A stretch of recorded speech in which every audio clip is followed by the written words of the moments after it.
Ladies and gentlemen, Scotland has qualified for the Euros for the first time in an international competition for 22 years. Let's talk about it.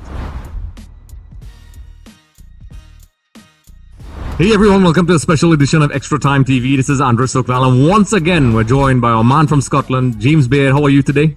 I am very good, thank you. Great to be here. Yes, and I know why he's very good, exceptionally good, more than ever. It's because Scotland is now in the Euros. It's the first time they've been in an international competition since way back in 1998, I believe. James, tell me your initial reaction to this before we get into the nitty-gritty. No, absolutely overwhelmed. I mean, it was a great evening. I had a gut feeling we were not going to do it because, Serbia are an excellent side. Some really good players. But the guys rallied through some big performances, for example, David Marshall. And they did it the Scottish way because we always leave it to the last minute. As my uncle told me back in Scotland, we're probably the heart attack capital of the world because the way Scotland does things. Yeah. And it was very much one of those nights. So, for those of you who don't know, Scotland, as you probably gathered, played Serbia in a game that I thought was going to be difficult, and James and I spoke about it the night before and during and after. But they took the game to extra time. Serbia kind of pulled one back and, was messing with you guys a little bit. But then, the amazing happened. You all won the penalty shootout. It was amazing. So, Scotland is now into the Euros. But before we get to the Euros, they played two games afterwards. And the results, they obviously didn't get any victories in that game. So do you think that should be a concern heading into the Euros? That, maybe the hangover is still there?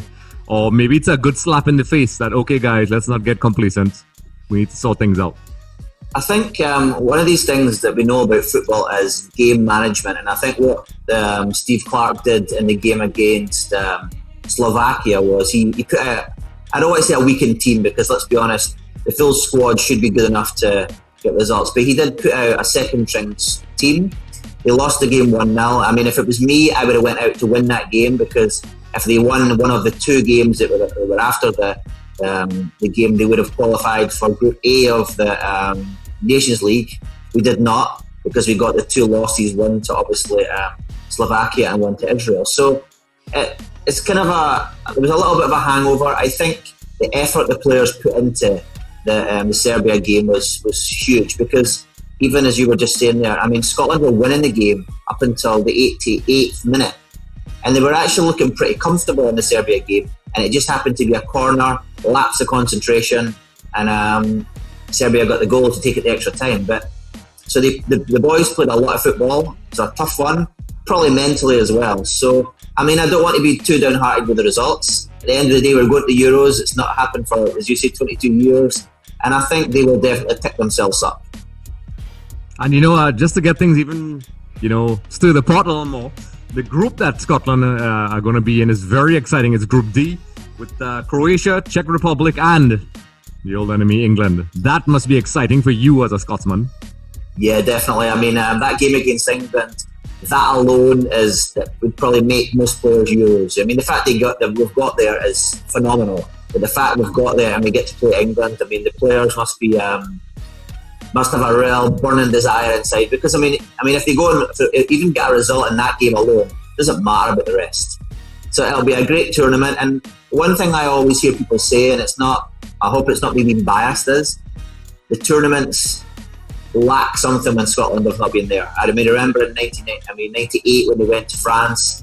They said Scotland was the kind of party team. They enjoyed themselves. They made the kind of vibes, and I think that's one thing that's been missing, obviously from our point of view, but a lot of the tournaments too. So it'll be a great achievement, and it'll be a great tournament. And the fact is that we get to play some of the games. I think we play one of the games in Scotland. Sorry, two in Scotland and one the English game in England as well. So it'll be a great tournament for the fans as well. Yep, and I know it's as you said, it's equally exciting because it's been a while. And, this squad, if you want to compare squads from, let's say, now all the way back until 1998, would you say then that this squad has the quality that maybe previous Scottish teams had? No, I'll be very blunt about it. They don't. But I think what they have is they have a dogmatic determination. They have a lot of fight, a lot of passion in there. And I think the passion does come with the the fact that they're maybe not as talented as before. Because in the past we always had, I mean, if you remember, I think we had guys like James McFadden who scored the wonderful goal against France. I mean, if you go right through the team, even go back to the Andy Gorhams, Jim Leighton when they went to France. They had Ali McCoist. They had so many players. I mean, I'm forgetting some Celtic players, and I better not be biased. So you've got guys like John Collins as well, you know, Tom Boyd. So we had a whole team of, I don't want to say superstars, but really, really top players. Not that these players are not top now, but they just probably lack a little bit of creativity this time around, I think. But again, maybe that's why we got here. Maybe we sacrificed the creativity for the grinding out results, you know? But we have seen strong teams with a collective, not strong individuals, win before. I mean, I'm using an extreme case, but look at Greece in, you know, Euro 2004. They just defeated everyone. They beat Portugal twice, and you know, you never really heard from them again. But the thing about tournaments, and you see it in all these sport movies all the time. You know, sure, we can easily say on paper England and everybody else, you know, are super strong, but who knows? You know, and I can tell you this, you know, spending some time in Scotland, I understand the rivalry a lot. I have to say I will favor the side of the Scots, although that sounds a little bit biased, but you know, it's exciting for me to see how this is going to turn out. And in terms of preparation, you know, the Euros are like really, you know, might as well be, it's pretty close. And, you know, preparations are not ideal. You know, friendlies are no longer really guaranteed anymore. With this coronavirus thing, you know, coaches have to deal with just an entirely different way of preparing. What do you think Scotland needs to do to prepare for such a group in this tournament? Well, I think what I would like to see is, I mean, obviously there's a lot of football between obviously now and then. But the interesting thing is we have World Cup qualifiers starting in March as well. So there's a lot of big games before then. So, and generally, we always get drawn with one of the big boys. So it always tends to be an Italy, a Germany, an England, a Holland, France. So we will probably have 2 or 3 big games before the big event, you know. So we will get good preparation. But what I would like to see from Steve Clarke is we have some really good young players like Billy Gilmore, who's at Chelsea. There's quite a few at Hornby. There's a few guys that are playing their football in England and even in Scotland that are very good up and coming young players. Now, Steve Clarke's squads, I would say, have been probably pushing between 30 and 33, 4, 5. Some of the players in there, they deserve their chance to be there, but I would like to see them mix it up a little bit. As I say, with a little flair, I would love to see Billy Gilmore get there, you know, and add to the pot.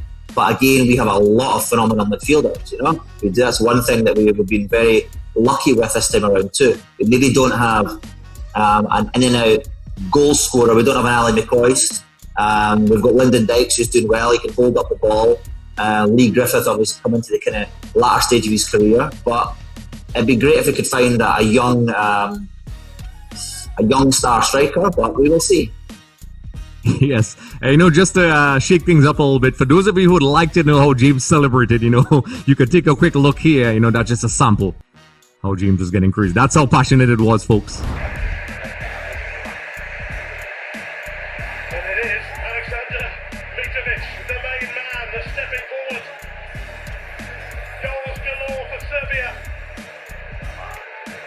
But can David Marshall keep him out? Alexander Mitrovic has to score for Serbia. Yes! Yes! One big yes! It's a happy ending! Let's go for a change! The time has come! The time really has come! So, you know, if you'd like to see more of that, we'll probably put some at the end of the video and also on our Instagram page. You can check that out, and on James as well, so you could follow our very own Scotsman, the journey as he heads into the Euros. And we'll have many discussions. We can have some fun with this, you know. I remember how we felt when Trinidad and Tobago made it to the World Cup. And, you know, I wish, you know, the vlogging style and technology was around back then, because we could have had lots of fun. I know people uploaded stuff on YouTube and so on, because it was around since then, believe it or not. But, you know, in addition to England, you know, the matchup is obviously with England. But, you know, what do you think about the other teams in the group? Well, I mean, it's interesting because we have obviously Czech Republic in there in our group, and they were in our Nations League group. They actually just won the group come down to the last game. they're a decent side.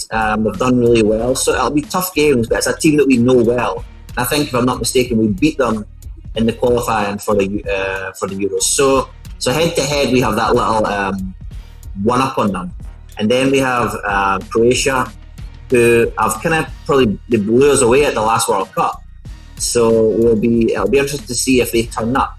But one thing I've always noticed from all these tournaments is generally you don't get a team who's successful every 4 years or every 2 years with the Euros as well. You usually get a little bit of a lull. So it'll be interesting to see if Croatia really show up at this tournament. They have a lot of big players, as we say.